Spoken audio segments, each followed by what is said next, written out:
남들 다 잠든 이 깊은 밤 고속도로 위를 집 삼아 달리는 남자가 있습니다. 25톤 대형 트럭 기사 진석 씨입니다. 거칠고 투박한 트럭 안 어울리지 않는 가냘픈 숨소리가 들립니다. 진석 씨의 7살 딸 나리입니다. 나리야, 우리 강아지 깼어? 미안해. 아빠가 길이 험해서 깨웠나 보네. 자, 여기 물 마셔. 아빠, 나 안 마셨어도 되니까. 아빠랑 그냥 집에서 자고 싶어. 그럴까? 우리 공주님 집이 여긴데 어떡하냐? 아빠가 미안해. 조금만, 정말 조금만 더 참자. 응? 아내가 세상을 떠난 뒤 희귀병에 걸린 딸을 맡길 곳이 없었습니다. 수억 원이 넘어가는 수술비를 벌기 위해 진석 씨는 딸을 이 좁은 침대칸에 태우고 매일 밤 전국을 누빕니다. 하늘도 무심하시지. 성실하게 살면 복을 주신다더니. 내 새끼 숨 넘어가는데 돈이 없어서 수술을 못한다니. 그때였습니다. 칠흑 같은 어둠을 뚫고 거대한 마찰음이 정적을 깹니다. 뭐야? 저게 뭐야? 저 멀리 승용차 한 대가 가드레일을 들이받고 뒤집히더니 순식간에 시뻘건 불길이 치솟습니다. 아빠, 저기 불났어. 무서워.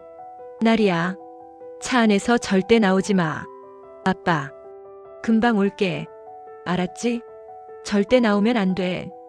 본인 몸 하나 건사하기도 힘든 고단한 인생. 하지만 진석 씨는 본능적으로 차 문을 열고 뛰어내립니다. 사람 살려. 거기 누구 없어요. 사람 살려야 해. 불길이 번지는 그곳에 한 노인이 피를 흘리며 갇혀 있었습니다. 빗길을 뚫고 달려간 사고 현장은 그야말로 지옥이었습니다. 뒤집힌 차 안에서는 희미한 신음소리가 들려오고 엔진룸에선 이미 폭발 전조 현상인 시뻘건 불길이 치솟고 있었습니다. 어르신, 정신 차리세요. 제 목소리 들립니까? 조금만 참으세요. 제가 지금 꺼내드릴게요. 하지만 차 문은 종이장처럼 구겨져 꿈쩍도 하지 않았습니다. 주변에서 지켜보던 사람들은 폭발 위험이 있다며 뒤로 물러서라고 소리를 지릅니다. 하지만 진석 씨는 발을 뗄 수 없었습니다. 저 멀리 트럭 안에서 공포에 질린 눈으로 자신을 바라보고 있을 딸 나리의 시선이 느껴졌기 때문입니다. 아빠, 무서워. 빨리 와. 딸의 울음. 섞인 목소리가 환청처럼 귓가를 때리자 진석 씨의 눈빛이 변했습니다. 지금 이 노인을 구하지 못하면 딸에게 당당한 아빠가 될 수 없다는 절박함이 그를 지배했습니다. 제발 열려라. 조금만 더. 아무런 장비도 없었습니다.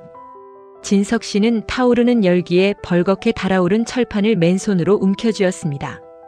치익하는 소리와 함께 살이 타는 냄새가 진동했지만 그는 손을 놓지 않았습니다.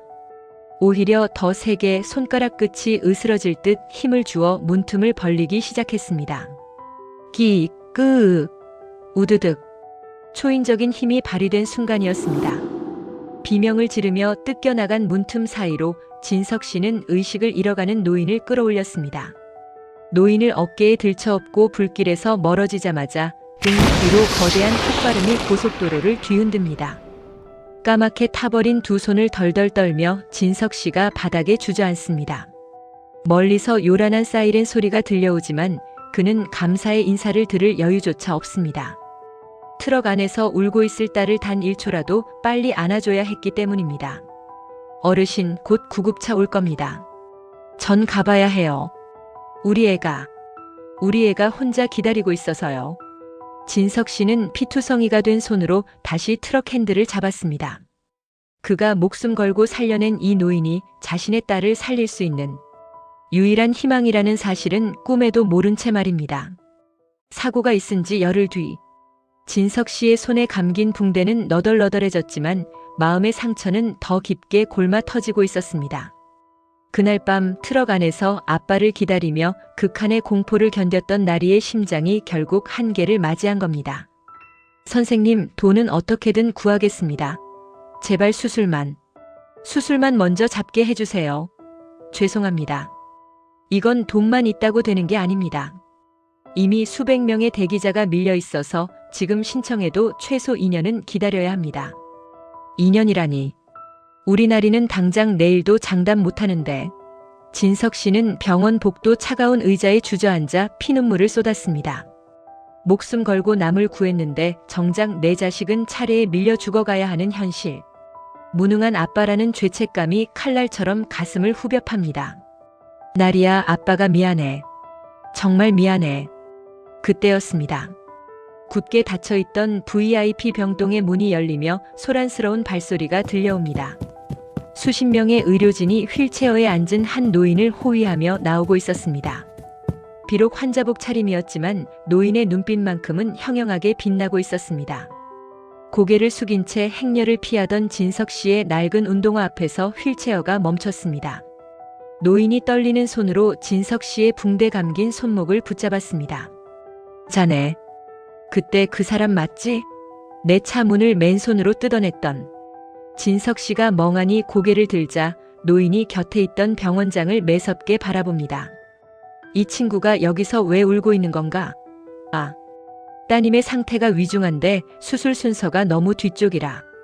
병원장의 말이 끝나기도 전에 노인이 차갑게 말을 자릅니다. 지금 내 생명의 은인 앞에서 순서를 따지는 건가?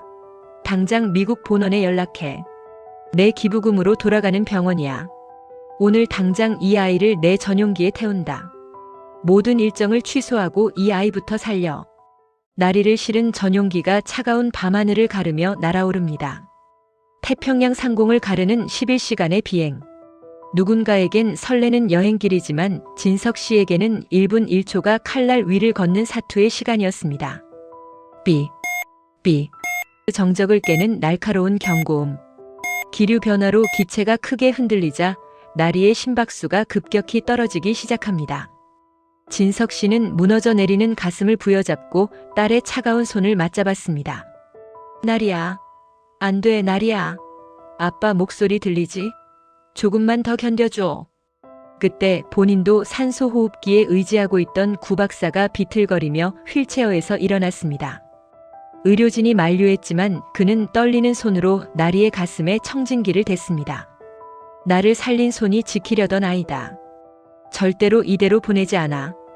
구 박사는 기압차로 터질 듯한 가슴 통증을 참아내며 직접 응급처치를 진두지휘했습니다. 그의 환자복은 어느새 식은 땀으로 흠뻑 젖어갔습니다. 마침내 미국 본원에 도착하자마자 나리는 수술실로 이송되었습니다. 구 박사는 쉬지도 못하고 곧장 수술복으로 갈아입었습니다. 박사님, 지금 집도하시면 박사님 심장도 버티지 못합니다. 제발 멈춰주십시오.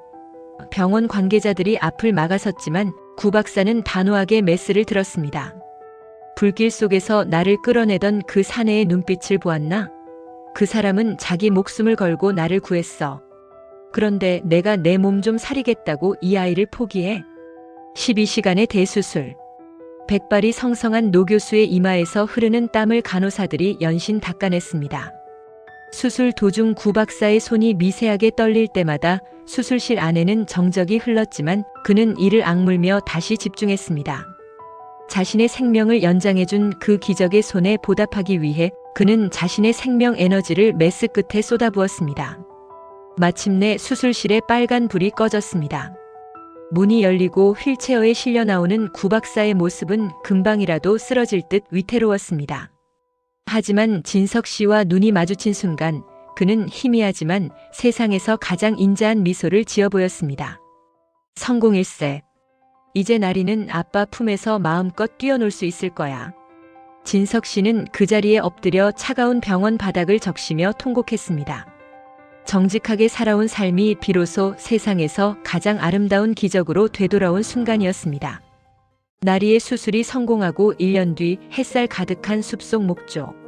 주택 정원에는 나리의 맑은 웃음소리가 울려 퍼집니다. 구 박사가 선물한 이 집은 정직하게 살아온 진석 씨와 나리에게 따뜻한 새 고향이 되었습니다. 정원에서 나리와 그림을 그리던 구 박사는 이제 환자와 의사를 넘어 진석 씨의 든든한 가족이 되었습니다. 그때 산간 지역에서 응급 환자가 발생했다는 긴급 호출이 울립니다. 진석 씨가 차고 문을 열자 먼지 쌓인 낡은 트럭 대신 최첨단 설비를 갖춘 거대한 25톤 화이트 의료 트럭이 위용을 자랑하며 서 있습니다. 구 박사는 진석 씨에게 거액의 현금 대신 가장 잘하는 운전으로 세상을 구할 수 있는 기프트, 트럭과 재단 소장이라는 명예를 선물한 것입니다. 출동 직전 배웅 나온 구 박사가 진석 씨의 손을 단단히 맞잡습니다. 최고의 메스를 쥐었던 노 교수의 손과 그를 불길에서 구했던 트럭 기사의 거친 손. 두 거인의 손이 맞잡히는 순간 뜨거운 존경과 우정이 교차합니다. 살려주셔서 감사합니다, 박사님. 아니네, 나를 다시 살게 해줘서 고맙네. 진석 씨가 엔진을 깨우자 묵직한 고동 소리가 희망의 신호처럼 울려 퍼집니다. 25톤 의료 트럭이 석양을 등지고 고속도로를 시원하게 질주합니다. 정직한 용기가 만든 생애 가장 아름다운 기적이 지평선 너머로 퍼져나갑니다.